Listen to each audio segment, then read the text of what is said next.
welcome everyone to Ask Nutritionist Deepa's whole food plant-based, no oil videocast podcast series. And today we are going to talk about a super fruit called persimmon. And it is available only during winter time for next 3 months or so, starting December all the way through March. You will get beautiful persimmons in regular grocery stores, but definitely in ethnic grocery stores, specifically like Korean, Japanese, Chinese, Indian, and even Mexican grocery stores, because it is a tropical fruit. However, as nutritious as it is very underused, because a lot of people don't know when to eat it, how to pick a right one, and what to do when it is ripe to eat it. Because this particular persimmon, there are a couple different qualities. Let's talk about different types of persimmons. This is hachia, and then this is fuyu. This is flat, and hachia is more like a tomato shaped, and this is a tricky one. The fuyu is usually, as soon as it's little soft, you can chop it open and eat it with the skin on.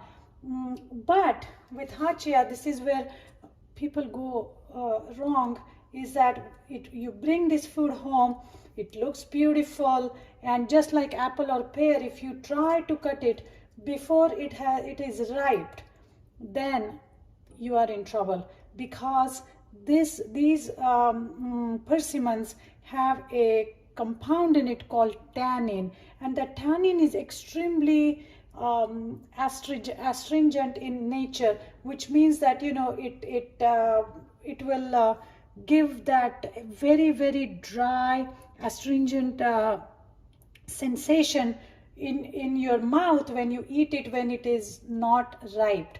And when I say you need to make sure it is ripe, I mean it, because this persimmon has been sitting on my countertop for last at least 12 days, more than that, maybe 2 weeks. When I bought it, it was this hard. Okay, when I say we should allow it to ripe, is now it's more like a water balloon. Do you see? That's how you almost feel that, oh my god, it's rotting. But no, it's not rotting. This is how soft it needs to be. Only then you are able to enjoy the sweet, mild, rich pulp inside. If you chop it at this stage, even though it looks ripe, you are going to be in trouble, because like I said, it still has those astringent compounds in there, or a chemical in there, which is going to perk up your inside of your mouth, and then you will never touch persimmon again. And I really don't want you to do that, because this is such a nutritionally packed super fruit. So once this is soft, and again, think of it like a water balloon. Okay, you almost feel that it's rotting. That's the step, that's the time when you pick up and start cutting, chopping, and doing things with it. But let's say you are super excited to try this fruit, and you do not have patience to wait for 2 weeks to ripe it. Then the easiest way to do this would be to freeze it overnight. So I always have few persimmons in my freezer, and once you freeze it, that astringent effect, the tannin, they get neutralized with cold temperature, and then your persimmon is ready to go. So do you see how beautiful it looks from inside? So all these shininess and the color is because of few key nutrients, such as beta-carotene, which is a precursor for vitamin A. It has manganese, it has B complex, it has flavonoids. So this fruit is really very rich in variety of different nutrients. Now you can, when it is ripe correctly, like I said, it's almost falling apart, but that's when you want to eat it. You can eat it with the skin on. Oh my god, amazing. It's sweet, it is smooth. It has very mild flavor. It's not intense like papaya or mango, but very soothing pudding like consistency and flavor inside. And then really you can do whatever you want. In my case, what I'm going to do is chop it into small pieces, like dice it.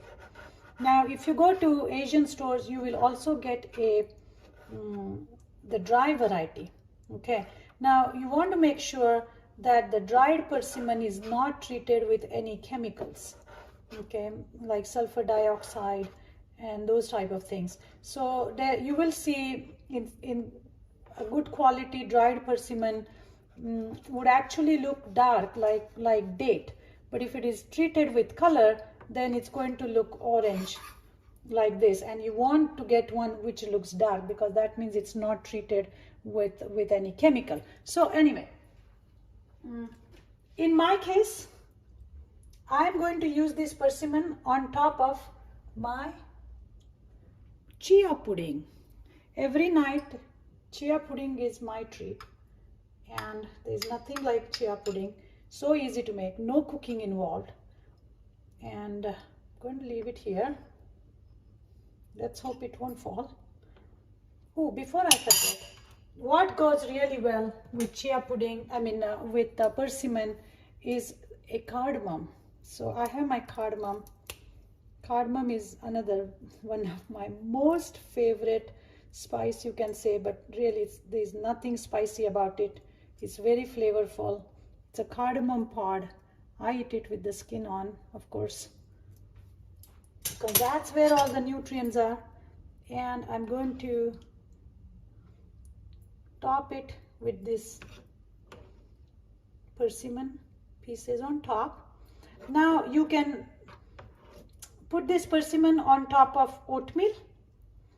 You can mix it with a little bit of soy milk or plant milk and make it into a smoothie, but I wouldn't recommend doing too much with it because it is so flavorful on its own. And in my opinion, the less cooking, the less we cook and manipulate fruits and vegetables, specifically fruits, the better it is. And I'm just going to top it with few pumpkin seeds, and my chia persimmon cardamom parfait is ready. Look how beautiful this looks. You can even have it for breakfast. You can have it for snack. You can have it as a beautiful dessert at night. It's going to be very calming. So anyway, please go and buy some persimmons. They are available between December and March. Like I said, the trick is to make sure that you cook them, you allow them to ripe until they are very soft, almost like water balloon. And then if you don't have patience for it, then freeze it overnight, allow it to thaw next day, and off you go. You can start using it. I hope you enjoyed today's episode. Thank you for watching, and I will talk to you soon.